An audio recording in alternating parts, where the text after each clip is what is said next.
একটা সময় ছিল যখন পাকিস্তানিরা জাসপ্রীত বুমরাকে খুব ট্রোল করত।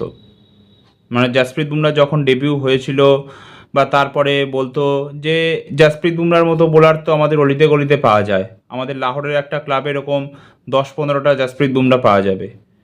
তারপরে 2017 চ্যাম্পিয়ন্স ট্রফির ফাইনাল হয় ভারত আর পাকিস্তানের মধ্যে। সেই ম্যাচে 4th ওভারেই জাসপ্রীত বুমরা ফাকার জামানকে আউট করে দেয়, কিন্তু দেখা যায় সেটা নো বল।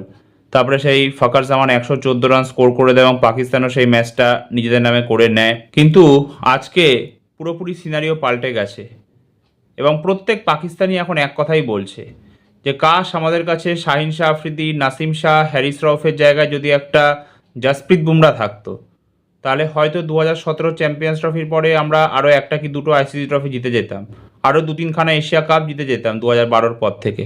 আচ্ছা, এটা খুব ইন্টারেস্টিং যে জাসপ্রীত বুমরা 2016 সালে ডেবিউ করেছিল এবং 2016 সালেই ফার্স্ট এশিয়া কাপ খেলেছিল এবং 4টে এশিয়া কাপ খেলেছে আজ অবধি, এবং 4টে এশিয়া কাপে ইন্ডিয়া জয়লাভ করেছে। অন্যদিকে পাকিস্তান আজ অবধি মাত্র 2খানা এশিয়া কাপে জয়লাভ করেছে, একটা 2000 সালে আর একটা 2012 সালে।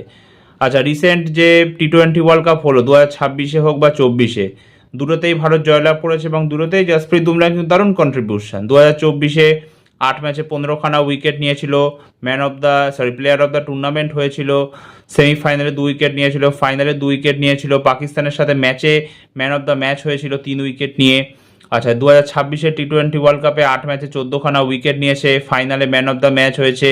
হ্যাঁ, সেমিফাইনালে যেখানে ইন্ডিয়া 253 রান স্কোর করে দিয়েছিল, সেখানে জাসপ্রীত বুমরা 4 ওভারে 33 রান দিয়ে 1 উইকেট নিয়েছিল এবং ওইটাই কিন্তু মেইন কারণ ছিল ভারতের ইংল্যান্ডকে হারানোর, কারণ 7 রানে মাত্র ইংল্যান্ড ম্যাচটা হেরেছিল। এছাড়া ফাইনালেও যেখানে ভারত 255 রান স্কোর করে দিয়েছিল নিউজিল্যান্ডের এগেনস্টে, সেখানে বুমরা মাত্র 4 ওভার বোলিং করে 15 রান দিয়ে 4খানা উইকেট নেয় এবং পুরো নিউজিল্যান্ডের টিম 159 রানে অল আউট হয়ে যায়। তো এই হচ্ছে অবস্থা। এখন পাকিস্তানের কাছে যে শাহিন আফ্রিদি রয়েছে, হ্যারিস রউফ রয়েছে, নাসিম শাহ রয়েছে, এরা তো পাকিস্তানকে জেতাতেই পারে না, উল্টে বিপক্ষ টিমেরকে কিন্তু ম্যাচ জিতিয়ে দেয়।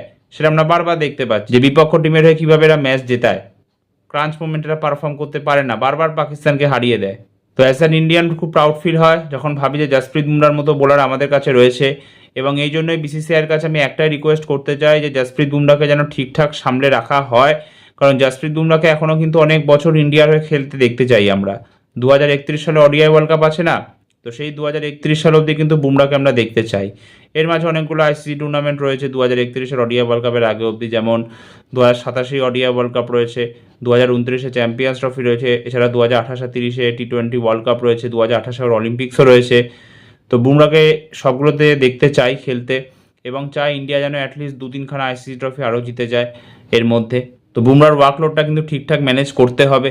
আর এখন আমি চাই যে বুমরাকে আর সেরকম টি20আইতে যেন না খেলানো হয়, হ্যাঁ বেশি ওডিআই খেলানো হয়, টি20আইতে না খেলালেই চলে যাবে, কারণ 2024-এর টি20 ওয়ার্ল্ড কাপের পরে 1 বছরের পর বুমরা কোনো টি20আই খেলেনি, লাগাতার ওই সময় টেস্ট খেলে গেছে।